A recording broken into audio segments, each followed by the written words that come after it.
எந்த பொங்கல் தீபாவளி எதையுமே நம்ம வந்து அந்த அந்த நேரங்களில் வர படங்களில் ஹீரோவை நம்ம கொண்டாடிட்டு இருப்போம். ஆனால் எந்த பொங்கல் தீபாவளியும் கொண்டாடாமல் எல்லையில் இந்த தேசத்திற்காக கொட்டும் பணியில் நின்று கொண்டு இருக்கக்கூடிய ராணுவ வீரர் இவர்.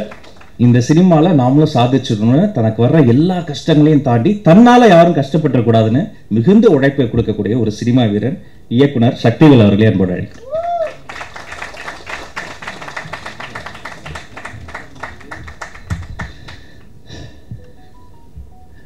தாய் தந்தைக்கும் இயற்கைக்கும் இறைவனுக்கும் என் இறைவிக்கும் நன்றி. இங்கே வந்திருக்கக்கூடிய பெரியவர்கள், பிரசன்ட் மீடியா எல்லாருக்கும் ரொம்ப நன்றி. அண்ட் இந்த மேடை எனக்கு கிடைச்சதுக்கு முக்கியமான காரணம் டில்லி பாபு சார்.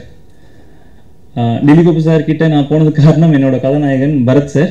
அண்ட் இந்த மேடை எனக்கு எவ்வளோ ரொம்ப முக்கியம் அப்படின்னா, முதல் படம் எல்லாருக்கும் ரொம்ப ஸ்பெஷல். அண்ட் எனக்கு ஏன் ரொம்ப முக்கியம்னா, ஒரு தீப்பெட்டியில் வந்து எல்லாரும் சொல்கிறாங்க 20 நாளில் படம் முடிச்சிட்டான், 20 நாளில் படம் முடிச்சிட்டிங்க, எல்லாம் பிளான் பண்ணிட்டோம் அப்படின்னு. இது என்னோடது மட்டும் இல்லை, அதுக்கான பொறுப்பு ரொம்ப ஜாஸ்தி. இன்னைக்கு ஒரு இயக்குனருக்கு, ஒரு கதைக்கு ஒரு கதாநாயகனும் ஒரு தயாரிப்பாளரும் கிடைக்கிறதுலாம் ரொம்ப அரிது. அண்ட் அது கிடைக்கிறத நம்ம பக்குவமாக பண்ணி அது சக்ஸஸ் வரைக்கும் கொண்டு போய் நம்மளை நம்பி பணம் போட்ட தயாரிப்பாளரை அதுலேருந்து மீட்டு கொண்டு வரணும். நம்மளை நம்பி கதை கேட்டு நடிக்க ஒத்துக்கிட்ட நாயகர்களையும் கீழே கொண்டு போயிடக்கூடாது. எல்லா எஃபர்ட்டுக்கும் கூட வர டெக்னீஷியனையும் நம்ம எப்பவுமே கொண்டு போகணும். இது ஒன்று மட்டும்தான் எனக்கு அது நம்பிக்கையாக இருந்தது. அண்ட் ஒரு முழு தீப்பெட்டி இருக்குன்னா ஒவ்வொரு தீக்குச்சி பற்ற வைக்கும்போதும் ஒரு பெரிய பயம் இருக்காது. ஆனால் கடைசி அந்த ஒரே ஒரு குச்சி பற்ற வைக்கும்போது ஒரு பெரிய பயம் இருக்கும், பொறுப்பு இருக்கும். அந்த மாதிரி தான் இந்த வாய்ப்பை நான் அந்த பொறுப்பாக பார்த்துக்கிட்டேன். அதனால தான் இதனால் பண்ண முடிஞ்சுது. அண்ட் யார்கிட்டையுமே அசிஸ்டண்டாக ஒர்க் பண்ணாமல் இந்த மாதிரி ஒரு ஸ்டேஜ் கிடச்சி இந்த மாதிரி ஒரு படம் பண்ணணுன்றதுலாம் மிகப்பெரிய கனவு தான். அண்ட் எனக்கு முன்னாடி 2010 நிறையா நாளைய இயக்குனர் நண்பர்கள் அண்ட் அண்ணன்கள் நிறையா பண்ணிட்டாங்க. அந்த மாதிரி எங்களோட கம்பெனி, என்னோட கம்பெனி தான் சொல்லுவேன், எங்களோட தயாரிப்பாளர் தான் சொல்லுவேன். சினிமாவில் நிறையா ப்ரொடியூசர்ஸ் இருக்காங்க. அவங்க எல்லாருமே மற்ற இன்ஜினியரிங் காலேஜ் மாதிரி, எங்கள் ஆக்சஸ் ஃபிலிம் ஃபேக்ட்ரி அதில் ஐஐடி மாதிரி. அதனால நிச்சயமாக சொல்லணும், ஏன்னா அவங்க கொடுக்குற கண்டென்ட், ஃபர்ஸ்ட் கண்டென்ட், அதுக்கப்புறம் டெக்னீஷியன், அதுக்கப்புறம் ஆக்டர், இது எல்லாமே கரெக்டாக இருக்கும் பட்சத்தில் அந்த படம் ஷோராக டேக் ஆஃப் பண்ணுறதுக்கு எவ்வளோ எஃபர்ட் போட முடியுமோ அவ்வளவையும் என்னோட தயாரிப்பாளர் எனக்கு இப்போ வரைக்கும் கொடுத்துருக்காரு. அண்ட் சக்தி சார் சொன்னார், அந்த 20 நாளில் படம் முடிச்சிட்டோம், இது வந்து ரொம்ப பெரிய பொறுப்பு அப்படின்னு. இன்னொன்று சக்தி சார் சூப்பராக மென்ஷன் பண்ணாங்க, பேச்சுலர் படத்துக்கு எவ்வளோ வெயிட் பண்ணி ஷூட் பண்ணாங்க, கல்வன் படத்துக்கு எவ்வளோ வெயிட் பண்ணி ஷூட் பண்ணாங்க. அப்படிப்பட்ட ஒரு தயாரிப்பாளர் எப்படி 20 நாள் எடுக்க ஒத்துட்டு இருப்பாருன்னா, அவர் என் மேலே வச்ச ஒரு நம்பிக்கை தான், இது ஏதாவது பண்ணி கொண்டு வந்துடுவான் ஸோ அப்படின்றதான். அதுக்கு முன்னாடி நான் ப்ரீ ப்ரொடக்ஷனுக்கு டைம் கேட்டேன், சார் நான் ஒரு பக்காவாக ப்ரீ ப்ரொடக்ஷன் பண்ணணும் சார். அந்த ப்ரீ ப்ரொடக்ஷன் டைமில் என்னோட டெக்னீஷியன்ஸ் எல்லாருமே கூட இருந்து அதை அவங்க உள்வாங்கிக்கணும். எனக்குள்ள இருக்கிற விஷன் நான் மட்டும் ஸ்பாட்ல போயிட்டு இதை பண்ணுங்க அதை பண்ணுங்கன்னு சொல்லாமல் என்னோட எடிட்டர் கிட்ட ஒரு எடிட் ஷீட் கொடுத்துருவோம். அண்ட் டிஓபி கிட்ட அவங்களுக்கான ஒரு விஷுவல் ஒரு சார்ட் கொடுத்துருவோம் கம்ப்ளீட்டாக. ஆர்ட் டைரக்டர் அவருக்கும் டெய்லி ரெகுலராக இருப்பார். இது எல்லாமே எல்லாரோட டீம் ஒர்க் தான் இந்த படத்தை இவ்வளோ சீக்கிரமாக முடிக்க முடிஞ்சது. அண்ட் இந்த படத்தில் எனக்கு ரொம்ப ஸ்பெஷல் வந்து ரவிக்குமார் சார். நான் வந்து சிவகங்கை மாவட்டம் பக்கத்தில் ஒரு சின்ன கிராமம், அந்த கிராமத்துலேருந்து தான் இவ்வளோ தூரம் இங்கே வந்திருக்கேன் ட்ராவல் பண்ணி. அண்ட் என்ன ஒரு பெரிய விஷயம்னா, அப்பெல்லாம் வந்து எல்லாருக்குமே சினிமானா நடிகர்கள் மட்டும் தான் தெரிவாங்க. இயக்குனராக யார் எங்களுக்கு முதல்ல தெரிஞ்சாருன்னா, எல்லா நடிகரையும் டைரக்ட் பண்ணி முடிச்சுட்டு கடைசியாக வந்து ஒரு ஷார்ட்ல வந்து ஆக்ஷன் சொல்லி ரவிக்குமார் சார் வந்து இருப்பாரு. அந்த ரவிக்குமார் சார் வந்து இந்த படத்துல, என்னோட படத்துல ஒரு சின்ன ரோல் பண்ண வச்சது எனக்கு பெரிய பாக்கியம். அண்ட் யார்கிட்டயுமே அசிஸ்டண்டா ஒர்க் பண்ணல நான் நினைச்சுக்கிட்டு இருந்தேன். ஆனா ஸ்பாட்ல வந்து நான் அவர்கிட்ட கொஞ்சம் கத்துக்கிட்டு இப்போ நான் அவரோட அசிஸ்டன்ற மாதிரி நான் சொல்லிக்கலாம். ஸோ அவர் இண்டஸ்ட்ரியில ஒரு பெரிய பேர், ஒரு பொக்கிஷன் இண்டஸ்ட்ரிக்கு ரவிக்குமார் சார். அவர் இது வரைக்கும் பண்ண படங்களால தயாரிப்பாளர்களுக்கு எந்த ஒரு பாதிப்பும் இருந்ததில்லை. அண்ட் கரெக்ட் டைமுக்கு ஷூட் பண்ணுவாரு, ரொம்ப பக்குவமா செட்டை ஹேண்டில் பண்ணுவாரு. அவரோட குறிக்கோள் அந்த படமா மட்டும்தான் இருக்கும். அதெல்லாம் என்ன இன்னும் கொஞ்சம் இன்ஸ்பயர் பண்ணுச்சு. அண்ட் என்னோட ஹீரோ பரத் சார், இந்த படம், சாரி சார் நிறைய பேசலாமான்னு தெரியல, இந்த படம் நான் பண்ணணும்னு சொல்லி எழுதி முடிச்சுட்டு ட்ரை பண்ணிட்டு இருக்கும்போது என்னோட நண்பர் ஆர்ஜே பாலாஜி வேணுகோபால் அண்ணா வந்து இந்த கதையை கேட்டுட்டு, ஓகேடா நீ பரத்க்கு கதை சொல்றேன்னு சொன்னாரு. தாராளமானா அப்படின்னாரு. நிஜமாவா அப்படின்னாரு. கண்டிப்பா பண்ணலாம்ண்ணா அப்படின்னு. ஸோ உடனே என் பரத் ப்ரோ கால் பண்ணேன், வாங்க சக்தினாரு. கதை கேட்டாரு. கதை கேட்கும் போது நரேஷன் கேட்டு ஓகே சொன்னாரு. சரி ஓகே வழக்கமா எல்லா ஹீரோக்கள் சொல்ற மாதிரி சொல்லி அனுப்புறேன், சொல்லுவோம் பண்ணுவோம் அப்படின்னா சொல்லுவாங்க நினைச்சிட்டு இருந்தேன். இம்மீடியட்டா எனக்கு ஒரு அடுத்த நாள் 3 மணிக்கு ஒரு கால் வந்தது. அது ஆக்சஸ் ஃபிலிம் ஃபேக்டரில இருந்து. நம்பவே முடியல. அண்ட் அங்க ஒரு வாய்ப்பு கிடைச்சதுன்றது, அந்த வாய்ப்பை தவற விடக்கூடாதுன்றது அந்த கடைசி தீக்குச்சி நான் நினைச்சுக்கிட்டேன். அந்த கடைசி தீக்குச்சி என்னை இவ்வளவு தூரம் கொண்டு வந்து இன்னும் பிரகாசமா எரிய வைக்கும்ன்ற ஒரு நம்பிக்கையை கொடுத்துருச்சு.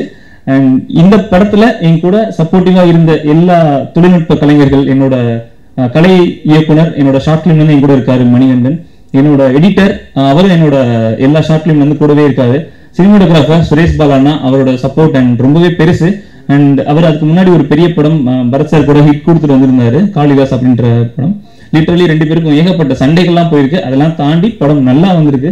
என்னோட இசையமைப்பாளர் பிரசாத் லாஸ்டா தான் வந்து டீம்ல ஜாயின் பண்ணாரு. ஒருத்தர் இன்புட் கொடுத்தா வந்து காண்டாவாங்க, அது கூட சேர்ந்து டிராவல் பண்ணி அந்த அவுட்டை நோக்கி அந்த விஷனை நோக்கி போறதுக்கு எவ்வளவு ஹெல்ப் பண்ண முடியுமோ, என் கூட நிக்க முடியுமோ அவ்வளோ சப்போர்ட்டிவா இருந்தாரு.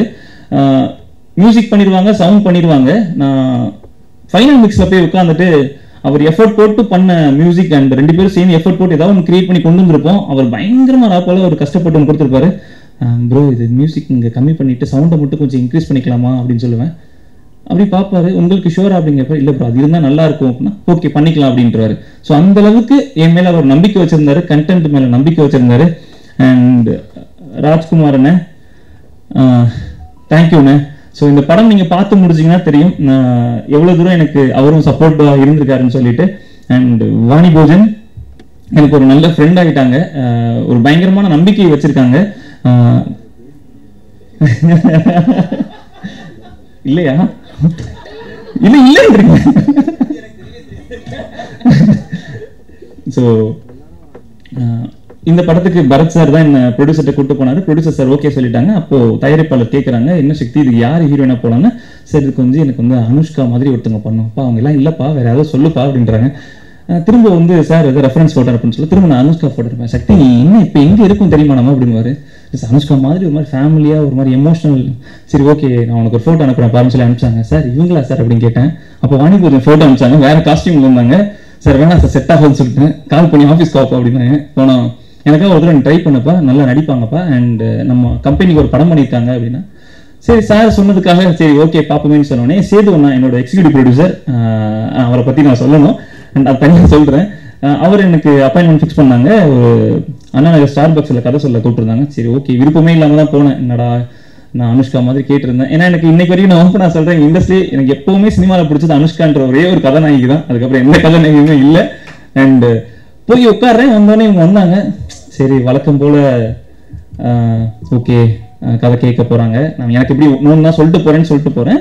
உள்ள வந்து அவங்க கதை கேட்டு அந்த இன்வால்வ் ஆன விஷயங்கள் எனக்கு ரொம்பவே எனக்கு பிடிச்சிருச்சு. ஏன்னா நான் போனோடனே சொன்னது இங்க பாருங்க இது வழக்கமான ஹீரோயின் சப்ஜெக்ட் கிடையாது. இந்த படத்துல உங்களுக்கும் பரத் சாருக்கும் 7-8 வயசுல ஒரு பையன் இருப்பான், ஓகேவா நீங்க ஓகேன்னு சொன்னீங்கன்னா நான் கதை சொல்றேன்னு சொன்னேன். அவங்க அப்படியே பார்த்தாங்க. சக்திவேல் இங்க பாருங்க நீங்க நம்பி கதை சொல்ல வந்துட்டீங்க, எனக்கு கதை தான் முக்கியம். அண்ட் உங்களை அனுப்பிச்சு விட்ட டெல்லி பாபு சார் நீங்க கதை சொல்லுங்க நான் மத்தெல்லாம் அவரை பார்த்துக்கேன்னு சொன்னாங்க. கதை சொன்னேன். ஃபர்ஸ்ட் ஆஃப் முடிச்சதுமே இந்த கதை நான் கண்டிப்பா பண்றேன், தயவு செஞ்சு வெளில போய் பண்ண மாட்டேன், யாருக்கும் சொல்ல மாட்டேன், சத்தியம் பண்ணுன்னு கேட்டாங்க. நான் அதுக்கப்புறம் யார்ட்டையும் சொல்லவே இல்லை, சார்ட்ட சொன்னோம், அவங்க அப்பாயிண்ட் பண்ணியாச்சு. ஸோ அப்படியே டேக் ஆஃப் ஆயிடுச்சு. ஸ்பாட்டுக்கு போனோம். ஸோ நம்மளோட இசையமைப்பாளர் சொன்ன மாதிரி இதுக்கு நிறைய ஹோம்ஒர்க்லாம் பண்ணியிருந்தோம். குறிப்பிட்ட நாளில் பண்ணணுன்றதுக்காக அந்த ஹோம்ஒர்க்ல வந்து பவுண்டு கொடுத்துருவோம், நரேஷன் கொடுத்துருவோம். அந்த நரேஷனை ஒரு ஆடியோ கிளிப்பா ரெடி பண்ணிடுவோம். அந்த ஆடியோ கிளிப்ல என்னோட வாய்ஸ் ஓவர்ல ஃபுல் நரேஷன் இருக்கும். அதுக்கு இன்பிட்வீன்ல ஃபுல்லாவே சவுண்ட் எஃபெக்ட்ஸ் இருக்கும். அது என்னோட தம்பி, என்னோட துணை இயக்குனர் நேசமணி என் கூடவே இருந்து நான் சொல்ற எல்லா விஷயமே கூடவே இன்னைக்கு வரைக்கும் இருந்து எல்லாம் பண்ணி கொடுத்துட்டு இருக்கான். அவன் எனக்கு பண்ணி கொடுத்துருவான். அதெல்லாம் எடுத்துட்டு போய் உங்களுக்கு கொடுத்துருவோம். ஷூட் வரதுக்கு முன்னாடி ஆடியோ நோட் அனுப்பிச்சிருவோம். ஆடியோ நோட்டை கேட்டுட்டு ஸ்பாட்டுக்கு வருவாங்க. அண்ட் லிட்ரலி விண்மில் ஸ்பாட் அது ரொம்பவே இவங்க எல்லாத்தையுமே நான் ரொம்ப டார்ச்சர் பண்ணேன்னு அவங்களாம் அந்த டைம்ல ஃபீல் பண்ணி ப்ரொடியூசருக்கே கால் பண்ணி சொல்லியிருக்காங்க. சார் என்ன சார் எங்க சார் பிடிச்சிங்க அவனை அப்படின்ற மாதிரி. சார் சொல்லிட்டாரு நீ தானப்பா கூப்பிட்டு வந்த அப்படின்னு. ஸோ அந்த மாதிரி போயிடுச்சு. ஏன்னா ஓப்பன் ஏரியா சக்தி சார் வந்து இந்த படத்தை நான் எங்க ரொம்ப சந்தோஷப்பட்டேன்னா இந்த படம் முடிச்சிட்டோம், எல்லாமே முடிஞ்சு. ப்ரொடியூசர் நம்பிக்கை வச்சாங்க, தயாரிப்பாளர் இயக்குனர் எல்லாம் நம்பிக்கை வச்சிட்டாங்க, டெக்னீஷியன் எவ்வளோ பார்த்தாச்சு. இந்த படத்தை ஒருத்தவங்க வாங்க போறாங்க, சக்தி ஃபிலிம் ஃபேக்டரி. சரி ஓகே சக்தி சார் நல்ல படங்கள்லாம் பண்றாரு, நம்ம படம் நல்லா தான் இருக்கும் அப்படின்னு சொல்லிட்டு படம் பார்த்துட்டு வெளில வந்து ஒரே ஒரு வார்த்தை தான் சொன்னாரு. நான் இந்த படத்தை என்னவா கன்சீவ் பண்ணி என் மைண்ட்ல இருந்து கொடுக்கணும்னு நினைச்சனோ அந்த வார்த்தையை சொன்னாரு. தம்பி அந்த ஓப்பன் ஏரியால நீங்க ஒரு ப்ளே பண்ணிருக்கீங்க தம்பி, சூப்பரா இருந்துச்சு, அதுக்காகவே இந்த படம் ஹிட் ஆகும் தம்பி, நல்லா பேசப்படும் தம்பி அப்படின்னாங்க.